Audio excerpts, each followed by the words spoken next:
तो हेलो दोस्तों, आप लोगों का स्वागत है क्लास 12 मैथ लवर चैनल में। तो पीछे के लेक्चर में त्रिभुजाकार क्षेत्र का क्षेत्रफल से चार प्रश्न को हम लगवाए थे ना।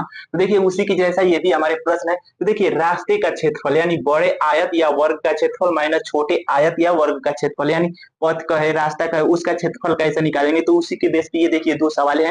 तो आइए समझिए, इसको हम लगवाते हैं। ये क्या है, देखिए एक आयताकार पार्क 45 मीटर लंबा और 30 मीटर चौड़ा है। पार्क के बाहर, पार्क के अंदर नहीं, पार्क के बाहर चारों ओर 2.5 मीटर चौड़ा एक पथ बनाया गया है। तो पथ का क्षेत्रफल ज्ञात कीजिए। तो देखिए फिगर से समझिए, एक यहाँ से देखिए, एक क्या है आयताकार, एक हमारा क्या है पार्क है। यहाँ से एक देखिए दिख रहा है आयताकार पार्क है। और इस पार्क की लंबाई यहाँ से अंदर कर लेते हैं 45 मीटर और चौड़ाई दिया है यहाँ पर 30 मीटर। ठीक, और कहा है पार्क के बाहर, यानी देखिए पार्क के बाहर चारों ओर, तो यहाँ से चारों ओर पार्क के बाहर यहाँ पे हो गया इसके चारों ओर 2.5। तो ये जो इसकी लंबाई है यहाँ से पथ की 2.5 मीटर है। ठीक, दिख रहा है 2.5 मीटर है। तो एक पथ बनाया गया है। तो पथ का क्षेत्रफल यानी जिसका क्षेत्रफल ज्ञात करना है, देखिए इसको ऐसे छायांकित कर दे रहे हैं। इसी का हमको क्षेत्रफल क्या करना है, ज्ञात करना है। तो इसको मान लेंगे बड़े वाले को ए बी सी डी, इसको मान लीजिए पी क्यू आर यस। तो ये सब हम मान कर नहीं लगाएंगे, हम डायरेक्ट बड़ा छोटा कर देंगे, क्योंकि ऊपर वाला बड़ा है, नीचे वाला क्या है छोटा है, उसके अंदर वाला छोटा है। तो अब यहाँ पे ये बात समझने वाली है कि देखिए यहाँ से क्या करेंगे, ये तो अंदर छोटा वाला का दिया है, बड़ा वाला का कैसे निकालेंगे इसकी लंबाई और चौड़ाई। तो देखिए ये तो इतना, ये क्या है 2.5 है। तो इधर भी इतना बढ़ाएंगे तो 2.5, इधर भी इतना बढ़ाएंगे तो 2.5, 2.5, 2.5 आपस में जुट के कितना हो जाएगा 5। और ये टोटल कितना है 45। तो ये हो जाएगा कितना 50 मीटर। अब ये देखिए ये है कितना अंदर का 30 मीटर है। लेकिन ये जो इसकी चौड़ाई है ये पथ की, ये 2.5 और इधर भी 2.5 है। तो दोनों जुटेगी तो 5 हो जाएगी, और 30 है तो ये हो जाएगी 35 मीटर। अब डायरेक्ट लगा देंगे सवाल को, यहाँ पर लिखेंगे पथ का क्षेत्रफल, पथ का क्षेत्रफल बराबर बड़े आयत का आयतन, बड़े आयत का आयतन, बड़े आयत का आयतन माइनस छोटे, सॉरी आयतन है क्षेत्रफल ना, यहाँ पे छोटे आयत, यहाँ पे आयतन है क्षेत्रफल, बड़े आयत का क्षेत्रफल माइनस छोटे आयत का क्षेत्रफल, छोटे आयत का क्षेत्रफल। तो बड़े में से देखिए यहाँ पे बड़े है और छोटे को ऐसे निकाल देंगे तो इतना पथ का क्षेत्रफल हमको पता चल जाएगा कि कितना है।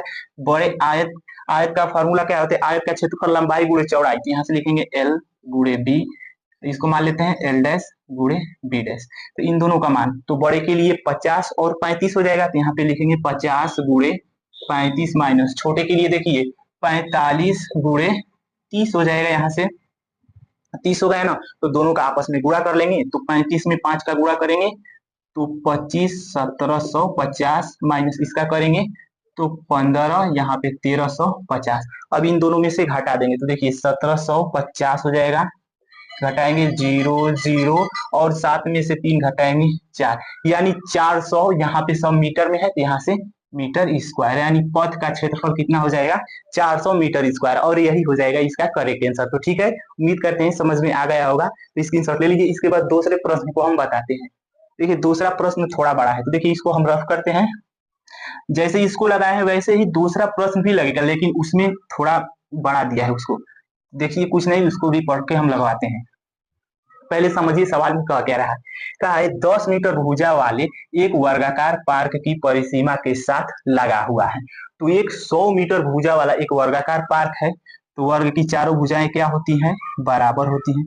तो हम देखिए यहाँ पे छोटा नहीं बड़ा बना लेते हैं, यहाँ पे ऐसे बड़ा बना लेते हैं, वर्ग जैसा दिख रहा है ना। अब इसकी ये कितना दिया है, ये 100 मीटर दिया है। वर्ग है तो इसकी प्रत्येक भुजा आपस में बराबर होती है, सभी क्या हो जाएगी 100 मीटर हो जाएगी। एक वर्गाकार परिसीमा के साथ लगा हुआ है। देखिए भीतर की ओर एक 5 मीटर चौड़ा पथ बनाया गया है। इसके भीतर की ओर, बाहर के नहीं। तो इसी के भीतर देखिए यहाँ से, इसी के भीतर ऐसे कर देंगे, इसी के भीतर ये जो पथ है ये 5 मीटर चौड़ा बनाया गया है, बनाया हुआ है। तो कहा इस पथ का क्षेत्रफल ज्ञात करना है। तो इस पथ का हमको क्या करना है, क्षेत्रफल ज्ञात करना है, ये वाले पथ का। ठीक है ना। इस पथ का क्षेत्रफल ज्ञात करना है। और कहा है कि रुपए 2500 प्रति 10 मीटर स्क्वायर, यानी 10 मीटर स्क्वायर की दर से रुपए कितना लग रहा है 2500।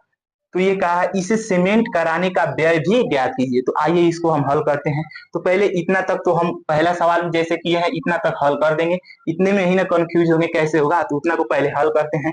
तो यहाँ से लिखेंगे, देखिए पहले समझिए, पहले फिगर को समझिए। यहाँ पे टोटल कितना है ऊपर का 10, और ये अंदर इतना हो जाएगा, देखिए इतना वाला 5 और इतना वाला 5, 5 5 कितना हो जाएगा 10। तो ये टोटल कितना हो जाएगा 100 में से 10 को घटा देंगे तो कितना हो जाएगा 90। तो ये वाला हो जाएगा 90 मीटर। तो इसकी प्रत्येक भुजा भी कितनी हो जाएगी 90 मीटर।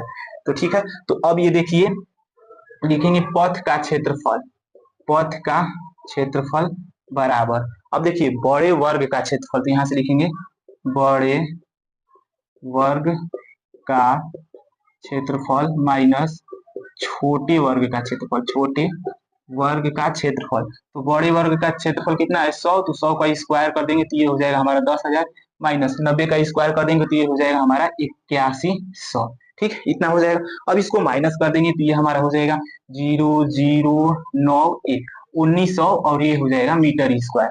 ये हो गया पथ का क्षेत्रफल। लेकिन इसमें कहा है कि रुपए 2500 प्रति 10 मीटर स्क्वायर की दर से है, तो इसे सीमेंट कराने में कितना व्यय होगा। तो देखिए यहाँ समझिए 10 मीटर स्क्वायर पर कितना रुपए लगता है, रुपए 2500, इतना हो जाएगा। तो हम 1 मीटर के लिए निकालें, यहाँ से 1 मीटर स्क्वायर के लिए, तो यहाँ पे 2500 में क्या करेंगे कि 10 का भाग कर देंगे तो ये हो जाएगा 250 रुपए, यानी 1 मीटर पर 250 रुपए लगता है 1 मीटर स्क्वायर पर। तो यहाँ से 1900 मीटर स्क्वायर है तो कितना लगेगा, तो 1900 का गुणा कर देंगे तो 1900 मीटर स्क्वायर यहाँ पे हो जाएगा 2500 गुणे 1900, और इन दोनों का आपस में गुणा कर देंगे। तो देखिए यहाँ से 25 में 19 का गुणा करेंगे तो ये हो जाएगा 45 और ये 4। अब देखिए 18 5 23, 23 4 27 को 7 हाथ से 2 2 2 4, यानी 475 हो जाएगा। ये पीछे का 3 जीरो छोड़े थे तो इसके पीछे लगा देंगे, यानी 4,75,000 रुपए क्या होगा व्यय होगा, और यही हो जाएगा इसका करेक्ट आंसर। तो उम्मीद करते हैं आप लोगों को सवाल समझ में आ गया होगा। तो स्क्रीनशॉट ले लीजिए। इसके बाद ऐसे 2 और प्रश्न है उसको भी हम बता देते हैं। अब ये देखें हमारे अगली 2 सवाल हैं उसी के जैसा। तो देखिए इसमें थोड़ा घुमावदार है, इसमें समझने वाली बात है। तो देखिए इसमें कहा एक हाल की चौड़ाई 20 मीटर और एक हाल की लंबाई 20 मीटर और चौड़ाई 8 मीटर है। तो देखिए यहाँ से पहले एक हाल बना लेते हैं। एक यहाँ से हो गया हाल, ठीक, इसकी लंबाई दिया है 20 मीटर, चौड़ाई दिया है 8 मीटर। इतना बात समझ में आया।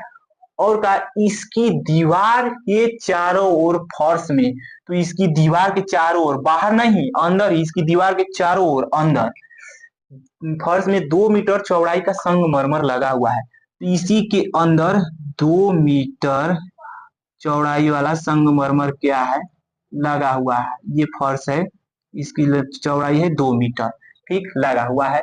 तो कहा है अपनी अभ्यास पुस्तिका पर एक चित्र बनाइए। तो बना ही हुआ है, संगमरमर पर लगे फर्श का क्षेत्रफल ज्ञात करना है। तो ये जो संगमरमर पर लगे फर्श का क्षेत्रफल, इसी को हमको क्या करना है ज्ञात करना है, ठीक। तो ये तो देखिए इसका फर्श कितना है 2 मीटर का है, तो इधर लेकर चलेंगे 2 मीटर और इधर भी लेकर चलेंगे 2 मीटर, तो टोटल कितना हो जाएगा 4 मीटर। और ऊपर है कितना 20, तो 20 में से 4 माइनस कर देंगे तो कितना हो जाएगा अंदर 16 मीटर। अब देखिए इसके लिए इधर लेकर चलेंगे, देखिए इधर लेकर चलेंगे 2, इधर भी लेकर चलेंगे 2, तो 2 2 हो जाएगा 4, 8 में से 4 माइनस कर देंगे तो कितना हो जाएगा 4 मीटर हो जाएगा, ठीक। यही इसका फिगर है। अब लिखेंगे फर्श का क्षेत्रफल। यहाँ से फर्श का क्षेत्रफल, फर्श का क्षेत्रफल बड़े आयत का क्षेत्रफल, बड़े आयत नहीं तो लिख दिए बड़े हाल का क्षेत्रफल, बड़े हाल का क्षेत्रफल माइनस छोटे हाल का क्षेत्रफल, छोटे हाल का क्षेत्रफल, ठीक। छोटे हाल का क्षेत्रफल लंबाई गुणे चौड़ाई, तो बड़ा हाल क्या है 20 गुणे 8, 20 गुणे 8 माइनस छोटा क्या है 16 गुणे 4। इसमें से हम क्या कर लेते हैं कि इसमें से क्या ले लेते हैं 8 कामन ले लेते हैं, तो ये हो जाएगा 20 माइनस इसमें से लेंगे 8 कामन, तो 8 दूनी के 16, 8 को बाहर निकालेंगे तो इसमें 2 बचेगा, 2 में 4 का गुणा होगा 8 हो जाएगा। अब ये बाहर 8, 20 में से 8 घटाएंगे हो जाएगा 12, 12 में 8 का गुणा करेंगे 96, ये क्षेत्रफल है तो ये हो जाएगा मीटर स्क्वायर और यही हो जाएगा इसका करेक्ट आंसर। तो ठीक है, स्क्रीनशॉट ले लीजिए। इसके बाद ये वाले सवाल को हम बताते हैं। तो अब देखिए इसको रफ करते हैं। अब देखिए इसमें सवाल में कहा है एक वर्गाकार बगीचे के चारों ओर, इसमें कंफ्यूज हो जाएंगे लड़के। देखिए इसमें पकड़िए 50 सेमी दिया है और 51 मीटर दिया है। 50 सेमी का मार्ग बना हुआ है, बगीचे की लंबाई मार्ग सहित है, बगीचे का क्षेत्रफल ज्ञात कीजिए। तो ये मार्ग सहित कितना है 51। तो देखिए वर्गाकार, तो एक वर्गाकार बगीचा बना लेते हैं। ये टोटल मार्ग सहित कितना है 51 मीटर। अब इसके अंदर देखिए, अब एक वर्गाकार बगीचे के चारों ओर 50 सेंटीमीटर है। तो एक देखिए 1 मीटर बराबर कितना होता है 100 सेंटीमीटर। 1 सेंटीमीटर बराबर कितना हो जाएगा यहाँ से 1/100 मीटर। तो ये 50 सेंटीमीटर है तो 50 सेंटीमीटर बराबर हो जाएगा 50/100, ये कट जाएगा यानी 0.5 मीटर। तो इतना मैं समझाने के लिए किया हूँ, आप लोग डायरेक्ट कर सकते हैं। यानी सेमी में दिया है तो डायरेक्ट 100 का क्या कर देंगे हम भाग कर देंगे। तो इसका टोटल कितना आ जाएगा 0.5। तो देखिए मार्ग अंदर कितना बना है, ये इसके अंदर मार्ग बना है 0.5 का, ये हो जाएगा 0.5 का ये मार्ग बना हुआ है, ठीक है ना। तो कहा है बगीचे का क्षेत्रफल ज्ञात कीजिए। तो देखिए ये अंदर का क्या है, ये हमारा देखिए ये कहा है, रुक जाइए, एक वर्गाकार बगीचे के चारों ओर 50 सेंटी का मार्ग बना हुआ है, बगीचे की लंबाई मार्ग सहित 51 है। तो बगीचे का क्षेत्रफल हमको क्या करना है ज्ञात करना है। तो बगीचे का क्षेत्रफल ही ज्ञात करना है। तो देखिए यहाँ से क्या करेंगे समझिए डायरेक्ट। अब देखिए इतना को लेकर चलेंगे 0.5, इतना को भी लेकर चलेंगे 0.5। तो 0.5 0.5 जोड़ेंगे तो कितना हो जाएगा 1 होगा।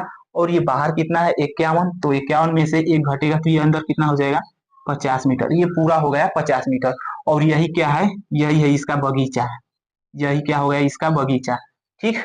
तो अब क्या कहा है कि बगीचे का क्षेत्रफल ही ज्ञात करना है। तो डायरेक्ट इसको लगा दीजिए, इस वाले सूत्र को लगाने की जरूरत ही नहीं है। तो बगीचा का क्षेत्रफल तो यानी ये हो जाएगा, देखिए 50 का क्या कर देंगे हम इसको आते यहाँ से लिखेंगे बगीचे का क्षेत्रफल बराबर, बगीचे का क्षेत्रफल बराबर भुजा स्क्वायर होता है, वर्ग का क्षेत्रफल है ना, तो वर्ग का क्षेत्रफल क्या होता है भुजा स्क्वायर। तो ये 50 है तो 50 का स्क्वायर कर देंगे तो ये हो जाएगा 2500 मीटर स्क्वायर और यही हो जाएगा इसका करेक्ट आंसर। तो ठीक है, उम्मीद करते हैं समझ में आ गया होगा। तो ठीक है, स्क्रीनशॉट ले लीजिए।